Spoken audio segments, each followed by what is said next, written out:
Aqui no Brasil, integrantes da esquerda aproveitaram o atentado contra Donald Trump para criticar o acesso a armas.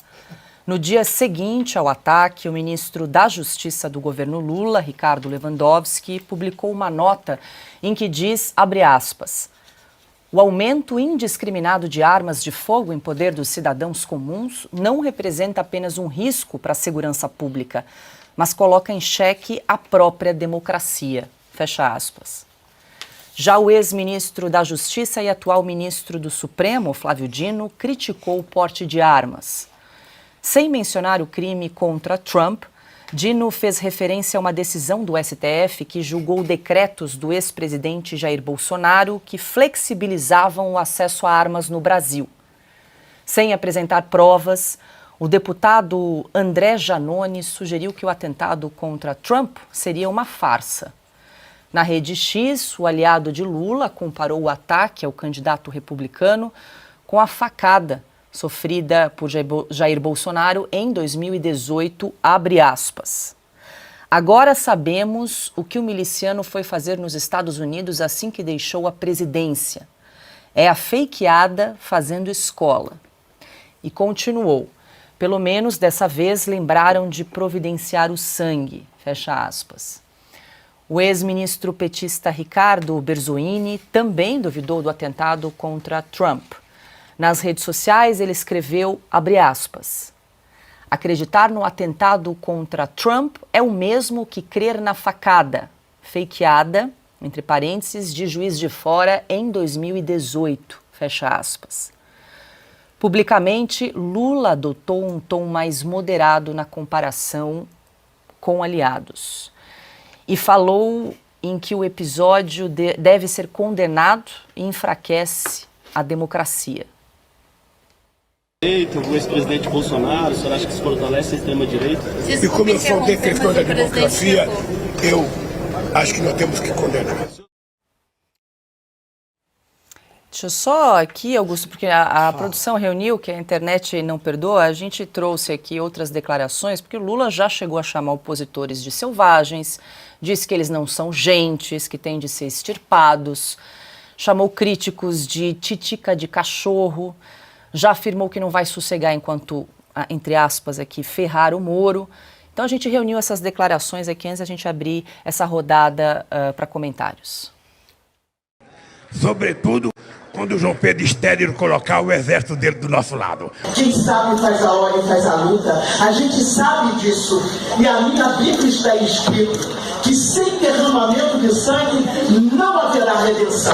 Mas considerando que você, como afirma, é uma boa pessoa, nós estamos dispostos a oferecer a você o seguinte, um bom paredão, onde vamos colocá-lo na frente de uma boa espingarda, com uma boa bala, e vamos oferecer, depois de uma boa pá, uma boa cova, né?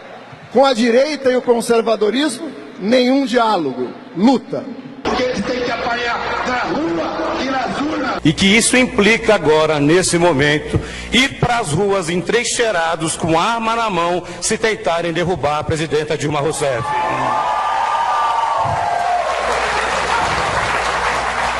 Seremos, presidenta Dilma, qualquer tentativa de atentado à democracia, à senhora ou ao presidente Lula, nós seremos o exército que vai enfrentar essa burguesia na rua.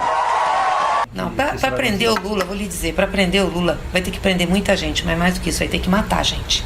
Aí vai ter que matar.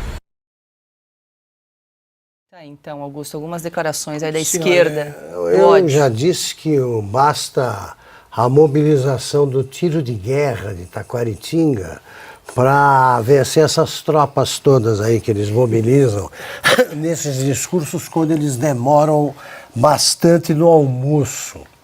Né? Sempre que o Lula dava esse tipo de declaração, né, eu punha numa sessãozinha que tinha lá no meu blog, na Veja, mas assim, se almoçar, não dirija, porque é só bêbado que começa a falar em mobilização social, tá? Tudo que eles falaram que iam impedir a bala, aconteceu. se derrubarem a Dilma, derrubam, ponto. Não acontece nada. Eles não conseguem nada, porque não mobilizam coisa alguma. Coisa alguma. Quem não tem condições de fazer comício para uma plateia independente, não domesticada, não tem exército nenhum. O que eles têm é o Supremo. É outro papo. Vamos tratar já já. Essas bravatas já cansaram, né? Cansaram. Nós vamos tirar o Lula da cadeia. Quem tirou foi o Supremo. Ficou lá 580 dias e é pouco. E é pouco. Agora, só queria dizer o seguinte, eu pertenço a uma geração que tinha como estigma, né, um negócio de ter de carregar aí a peixe de ladrão. Tá, o filho do ladrão passava vergonha, a mulher do ladrão não saía de casa. Isso em Taquaritinga era grave, como era grave no Brasil inteiro. Hoje, essa turma aí apoia um ladrão, cumpre todas as ordens dadas por um ladrão, e eles têm autoridade para falar o quê, em nome do quê. Eles conseguiram candidato graças ao Supremo, tiraram da cadeia graças ao Supremo. Supremo que ouviu tudo isso sem tomar nenhuma providência e que agora ouve, ou lê, né, os ministros do Supremo, ouve ou lê, o que estão dizendo sobre o atentado ao Trump, repetindo que eles não acreditam que houve uma facada. Eu vi como ficou o Bolsonaro. Dias depois, ainda você tinha sequelas violentíssimas. Eles dizem tudo isso, e por que não entram no inquérito das fake news? Porque continuam governando graças ao Supremo. Como vai mostrar a eleição municipal, hein? Como vai mostrar a eleição municipal. Eles vão ver o teste das urnas daqui a pouco. Eu circulei por aí esses dias e vi o que deu a ideia do Lula de nacionalizar a eleição. Eles vão ver o resultado dessa escolha. Agora sim, Ana, deixa eu te ver, te perguntei sobre a repercussão da mídia em relação ao atentado, agora quero te perguntar em relação aos democratas, à esquerda, como é que foi a repercussão aí desse atentado? Já sei, já falamos aqui que tem uma série de teorias da conspiração também do que teria acontecido aí com o Donald Trump, muita gente gosta, né? Trouxemos aqui a declaração do Janones sobre fakeada, associando aí com a facada do Bolsonaro. Aqui no Brasil tentaram aproveitar aí o tema para associar com o discurso anti-armas, né? Muito aqui. Como é que foi lá também essa associação, essa repercussão, Ana? A esquerda sempre usa esses eventos para emplacar o discurso anti-armas, né? No entanto, armas aqui no Brasil para os bandidos pode, está liberado. Armas, inclusive, que não são nem vendidas no Brasil. Atravessam nossas fronteiras, eles têm armas, os cartéis aí, né, armados, matando policiais nessas operações, armados até os dentes. Essas armas aqui no Brasil, essas podem. E nos Estados Unidos, quando a gente vê uma declaração dessa do ministro da Justiça Lewandowski, que foi ministro do Supremo Tribunal Federal, eles que citam tanto, a gente fala aqui, eles citam tanto a Suprema Corte Americana, as instituições americanas, a Constituição americana. Eles desconhecem absolutamente o que está na Constituição americana, na segunda emenda à Constituição, que é exatamente o direito de você ter uma arma, de você poder defender a sua família, a sua propriedade, né? A primeira emenda, que é sobre liberdade de expressão, de adoração, de peticionar o governo, de debate, liberdade de imprensa, e os americanos até brincam que a segunda emenda é para proteger exatamente a primeira emenda, o direito de você ser livre para poder falar o que você quiser, inclusive criticar governantes. Algumas pessoas sempre me perguntam como passa uma emenda à Constituição, porque aqui no Brasil toda hora a gente vê, né, PEC para cá e PEC para lá e projeto para lá. Nos Estados Unidos, para você passar uma emenda à Constituição, você precisa de 2/3 da Câmara, depois você precisa de 2/3 do Senado, aí vai para os estados e tem que voltar 3/4 dos estados. Você, nosso economista, 3/4 de 50. Tem que passar pelos estados todos e aí com a aprovação de 3/4 de 50. Só assim passa uma emenda à Constituição dos Estados Unidos. Então, por mais que haja... 37. 37 estados, é isso, né? 37 estados. Se 37 estados não voltarem, nós aprovamos, não passa. Ou seja, não existe a menor possibilidade dessa segunda emenda ser derrubada da Constituição.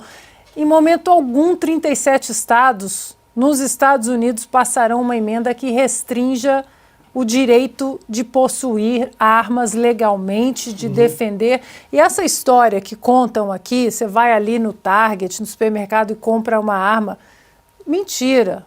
Existe um processo muito restrito para você ter a sua arma. Alguns estados, os processos são mais lentos ou não, mas existe um processo. Então, essa retórica de que, né, armas, claro que armas matam, mas armas nas mãos de pessoas erradas, assim como faca, tacos de beisebol, carros, né? Então, ver uma declaração dessa de um ministro que foi ministro do Supremo Tribunal Federal, que fala tanto da Suprema Corte Americana e não entende absolutamente nada sobre a Constituição. Fala-se tanto em respeitar as leis, respeitar a Constituição, e estão ignorando exatamente a Constituição americana. Quando é que foi aquele referendo sobre referendo, né? Ou não é plebiscito, é referendo sobre armas? Isso. Nas cidades do interior, aqui em São Paulo, na minha, por exemplo, 80% a favor. Nunca levaram isso em conta. Se fizer o mesmo referendo agora, é isso que você vai ter. É esse resultado. Esses caras estão distanciados do que pensa o brasileiro médio. Sim. Todos têm arma em casa, tá? Todos têm. E todos sabem o que fazer com essas armas. Não tem perigo, não, de morrer criança, porque deixou em tal lugar. Claro que acidentes aí lastimáveis aí desse tipo, a gente está exposto a tudo. Tudo. Pode cair um andaime. Você está numa obra, numa rua, se você tiver num dia ruim, pode acontecer isso aí. Agora, atribuir a facilidade da compra de armas um atentado político é coisa de besta quadrada, né? Coisa de idiota.